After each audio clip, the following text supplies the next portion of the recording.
Radio Kédou, le journal avec Sotelma Malitaire.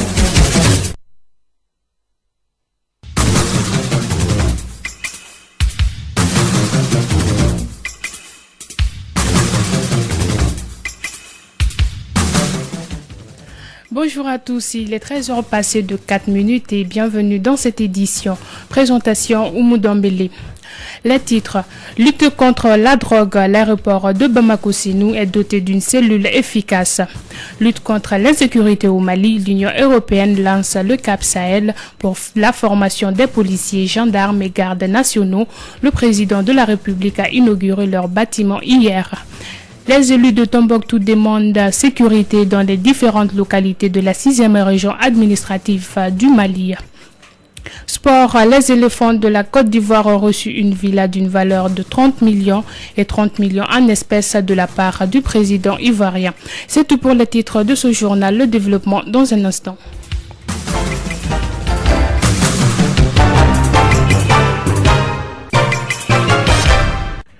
Dans le cadre du rétablissement de la sécurité dans notre pays, l'Union européenne appuie le Mali à travers le Cap Sahel pour former les cadres de la police nationale, de la gendarmerie et de la garde nationale. Le chef de le Cap Sahel, Albrecht Gonzé, a donné une conférence de presse pour expliquer la nature de leur mission dans notre pays. C'était hier mardi à leur siège à Sébenikoro, le point avec Dalono Mogo. Officiellement lancée le 15 janvier dernier, cette nouvelle mission de l'Union européenne vient en complément de la mission militaire l'UETM. Une manière pour l'Union européenne d'épauler le Mali et les autres forces présentes dans le rétablissement de la sécurité sur le territoire national. Albrecht Gonz, chef de mission UCAP Sahel Mali. Notre mission est de former les officiers, les sous-officiers, les cadres intermédiaires de ces trois forces, mais aussi de conseiller la direction de ces forces et de conseiller le gouvernement malien de manière plus stratégique. Avec un effectif de 110 spécialistes venus de 13 pays d'Europe pour une période de 4 ans, l'UCAP Sahel entend renforcer les capacités des cadres des trois forces de sécurité. Dans la première année, nous voulons former 600 cadres. La première année a commencé le 19 janvier. Alors 600 cette année et le but est vraiment de former un tiers des cadres de ces trois forces jusqu'au moment où on termine notre travail. C'est un but à long terme. Bien former les cadres pour faire passer le message, telle est la vision de l'UCAP Sahel Mali. Albrecht Gonz, chef de mission UCAP Sahel Mali. Parce que nous ne sommes pas ici pour l'éternité, parce que ça serait la mauvaise conception d'être ici pour l'éternité. C'est un soutien temporaire qui doit mener à un moteur qui marche tout seul. Voilà, je crois qu'on ne peut pas le dire de manière plus précise. Cette formation qui vient à point nommé permettra sans nul doute de renforcer la capacité des forces de sécurité. Le nouveau bâtiment de Cap Sahel a coûté 600 millions de francs CFA financé par l'Union européenne. C'est le président de la République qui a coupé le ruban symbolique d'inauguration avant de se prononcer. Ibrahim Boubacar Keïta. Je crois que chacun comprendra aisément l'intérêt d'une telle mission. Nous sortons d'une crise à peine. Nous en sommes encore dans des méandres. Mais au sortir de cette crise-là, il faudra bien que nos forces de sécurité soient déployées sur l'ensemble du territoire national. Aujourd'hui également, partout, en nos villes, en nos campagnes, se posent des problèmes aigus de sécurité. Que nos forces soient outillées pour le maintien d'ordre, pour la sécurisation des populations et de leurs biens, voilà une bonne chose. Et je crois que là, l'Union européenne est à son devoir, qui déjà nous assiste dans la formation de l'armée nouvelle malienne par l'EUTM, et UCAP est un plus. Je suis donc venu inaugurer ce nouveau siège-là avec beaucoup de bonheur. Et je pense que les promotions qui vont succéder ici vont donner à nos forces de sécurité du Mali un éclat tout nouveau et une compétence et des compétences particulières dans tous les domaines où ces forces seront sollicitées, notamment dans l'antiterrorisme et dans la lutte également contre la criminalité organisée sous toutes ses formes. C'était là le président de la République, Ibrahim Boubacar Keïta. Pour faire face à l'insécurité grandissante, les élus locaux de la région de Tombouctou ont fait un manifeste. Il a été présenté au ministre chargé des régions nord du pays. Pour les maires de Tombouctou, l'État doit revenir dans leurs localités respectives pour prendre leur place, sécuriser les personnes et leurs biens. Écoutons Oumar Aboubakar Touré, président des maires de Goundam, et le ministre Amadou Konaté. Le document contient d'abord un constat des faits et puis des propositions de solutions. Entre autres, le retour de l'administration. Quand on dit retour de l'administration, il faut un retour sécurisé de l'administration. Parce que c'est que certains des agents de l'administration vont quitter. Quand ils ne sont pas sécurisés, ils vont repartir. Il faut le déploiement de l'armée au niveau des différents postes. Il faut mettre l'armée aussi, même quand on fait le déploiement de l'armée, il faut les mettre dans les conditions pour pouvoir assurer leur mission. L'État malien, le gouvernement malien sont présents et seront chaque fois plus présents de la manière la plus appropriée à leur côté. Le dispositif sécuritaire du gouvernement malien lui-même est en train de se déplacer et de se renforcer dans cette zone-là. Au départ, nous avons cru à la bonne foi de tout le monde, mais nous nous sommes rendus compte que cette bonne foi-là n'a pas été effective. Il faut donc que nous protégions au moins les populations. Donc nous sommes obligés aujourd'hui de remettre le dispositif dans une dynamique qui permette de protéger. La 4e édition de la caravane médiatique de la campagne Tous et Chacun a sillonné durant 5 jours les cercles de Kolokani et Kangaba. Le but de cette caravane est de disséminer les bonnes pratiques essentielles dans la communauté. La clôture de la 4e édition a eu lieu dans le cercle de Kangaba en présence du préfet Komba Samake. Partout où les caravaniers sont passés, la bonne information a été donnée pour le bien-être de la famille. Le point avec Fanta Diakité du retour de la caravane. Le Mali ne sera peut-être pas au rendez-vous du millénaire pour le développement en matière de santé maternelle et néonatale, mais des efforts remarquables ont été faits à travers la stratégie des soins essentiels dans la communauté, la caravane médiatique de la campagne Tous et Chacun pour ne citer que ceci. Bibata Touré, représentante du Parlement des enfants dans la caravane. La campagne Tous et Chacun est une initiative de plusieurs acteurs pour l'atteinte des EMD 4 et 5 au Mali, à travers la sensibilisation sur diverses thématiques attrayant à la santé de la mère, de l'enfant et les plaidoyers. Au vu des efforts louables qui ne cessent de déployer cette campagne, Tous et Chacun dans le souci d'y contribuer, le Parlement des enfants a toujours été à côté de la dite campagne pour une réduction de la mortalité maternelle, néonatale et infantile au Mali. Compte tenu de l'intérêt de la campagne Tous et Chacun, un espace a été offert aux partenaires afin de les permettre d'informer, de communiquer, de sensibiliser le public sur leurs activités en lien avec la santé. Abdraman Diallo, chef du projet santé maternelle et néonatale au bureau Plan Mali Kangaba. Nous demeurons convaincus qu'il n'y aura pas de développement sans une amélioration de l'état de santé de nos populations et singulièrement de nos braves femmes, mères de l'humanité et de nos tout petits avenirs de l'humanité. Ici, nous réitérons l'engagement des partenaires que nous sommes à soutenir l'État malien dans ce combat sans merci de lutte contre la mortalité maternelle, néonatale et infantile. Le préfet du cercle de Kangaba, Komba Samake, a réitéré l'engagement des autorités locales en faveur de la campagne Tous et Chacun. Vivement la 5e édition de la caravane médiatique sur la réduction de la mortalité maternelle, néonatale et infantile au Mali. Merci Fanta Diakité.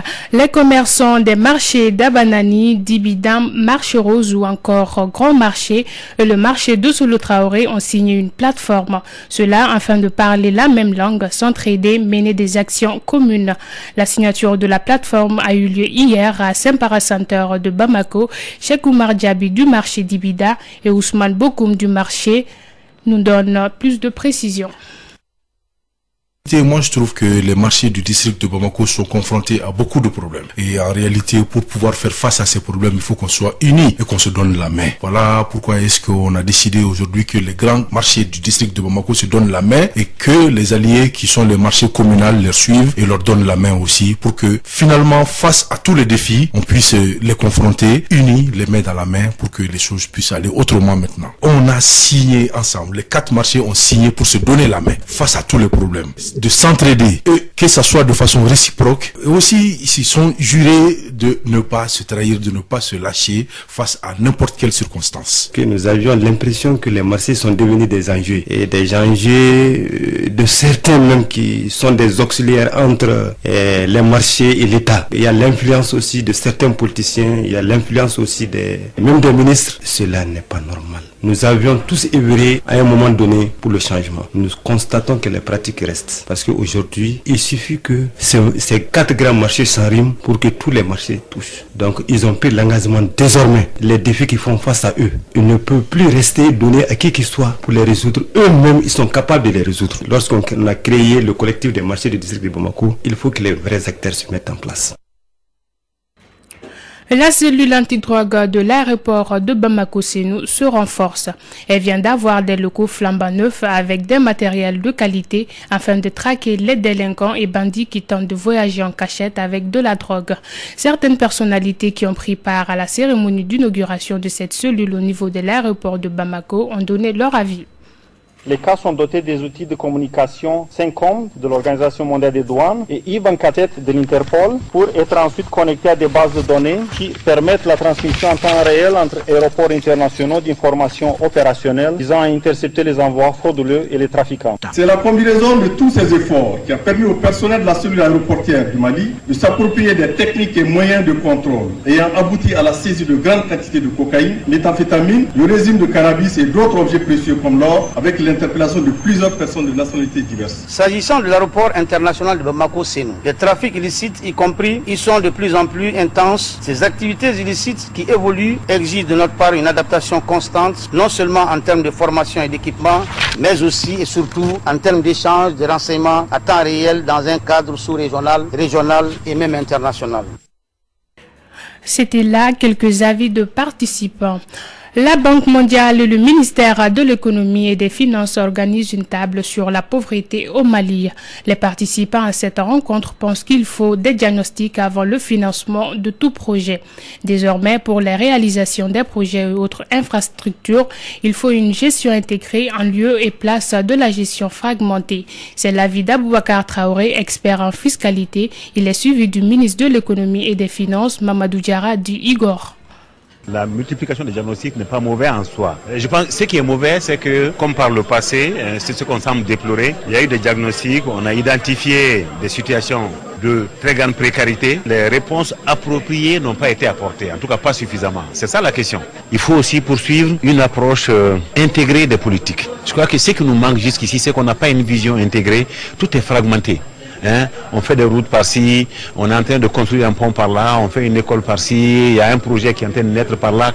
Mais pourquoi on ne réfléchirait pas à avoir une approche intégrée? La meilleure approche intégrée, l'exemple le plus récent, c'est le cas de Alatona, en zone office du Niger. Je ne fais aucun doute sur la qualité des échanges et l'engagement de tout un chacun pour faire en sorte que ces consultations ne soient pas des consultations de trop, mais qu'elles soient des consultations fructueuses et sans complaisance, pour déceler les obstacles au développement pour la concrétisation du potentiel de développement de notre pays. Aussi, voudrions-nous que les partenaires et notre pays développent des synergies pour qu'on passe moins de temps au diagnostic, mais qu'on consacre notre énergie à l'action. Promouvoir une administration performante au service du citoyen est au cœur d'un atelier d'information qui se tient ce mercredi 11 février dans les locaux du commissariat au développement institutionnel. Cet atelier est financé par l'Union européenne et les Pays-Bas avec le concours du ministère du Travail, de la fonction publique, de la réforme de l'État, chargé des relations avec les institutions Arunaba. Cet atelier s'inscrit dans le cadre de la formulation d'un nouveau programme de la réforme de l'État. Etienne Koulibaly, commissaire au développement institutionnel. L'atelier d'aujourd'hui s'inscrit dans le cadre d'une nouvelle génération de programmes de développement institutionnel parce qu'il y avait une première génération qui a débuté en 2003 et terminé en 2013. Maintenant, nous sommes dans le cadre de la formulation du nouveau programme de la réforme de l'État. Donc il s'agit maintenant de consolider les acquis, d'amplifier la réforme et de prendre en compte la préoccupation de l'usager, qui n'est autre que vraiment sa satisfaction. L'atelier se situe dans le cadre de la modernisation de l'administration. Pour Mme Diarra Rakitala, ministre du Travail, de la fonction publique, de la réforme de l'État chargée des relations avec les institutions. Cette journée d'information doit permettre de bâtir une administration axée sur les résultats. La journée d'information qui commence aujourd'hui devrait permettre de mettre les porteurs que vous êtes des deux chantiers ouverts au même niveau d'information, nous interroger sur nos propres capacités de les porter, passer en revue nos instruments de planification, bâtir une administration plus moderne, juste, équitable et axée sur le résultat. À l'issue de cette journée d'échange, les participants prendront part de la formulation du programme de développement institutionnel et la politique nationale de transparence dans la conduite des affaires publiques.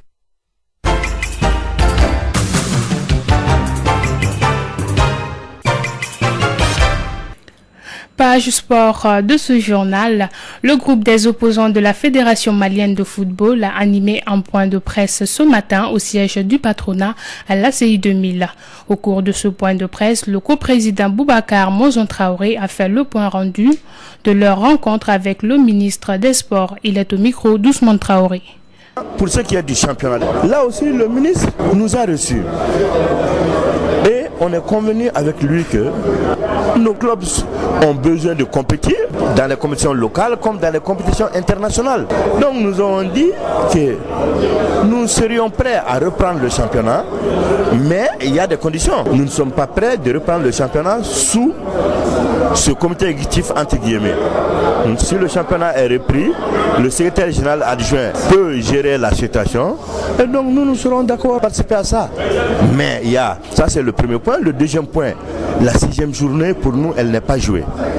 Donc il faut que la 6e journée soit jouée. Mais nous avons concédé au ministre que on est d'accord, on commence par la 7e journée, mais après la 7e journée, la 6e se joue avant la 8e journée. Et puis, il y a un problème épineux aussi, c'est le cas du président du CS Doublonfla, qu'ils ont indûment suspendu, alors qu'il n'a rien fait de mal, il n'a fait que respecter les textes de la Fédération malienne de football, ce que la FIFA a écrit au comité exécutif pour leur dire de ne laisser pas participer à l'Assemblée générale parce que les accusations sont graves et que le lieu approprié de ces accusations-là, c'est l'Assemblée générale. Terminons par la CAN 2015. Vainqueurs lors de la séance des tirs au but face au Ghana, les éléphants de la Côte d'Ivoire remportent la Coupe d'Afrique des Nations de cette 30e édition. Chacun d'entre eux a eu une villa d'une valeur de 30 millions de francs CFA et 30 autres millions en espèces.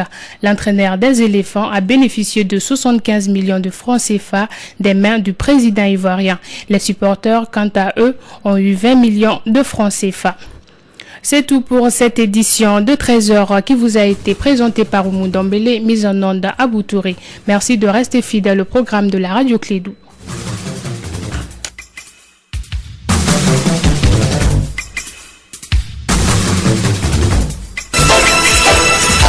Radio Clédou, le journal.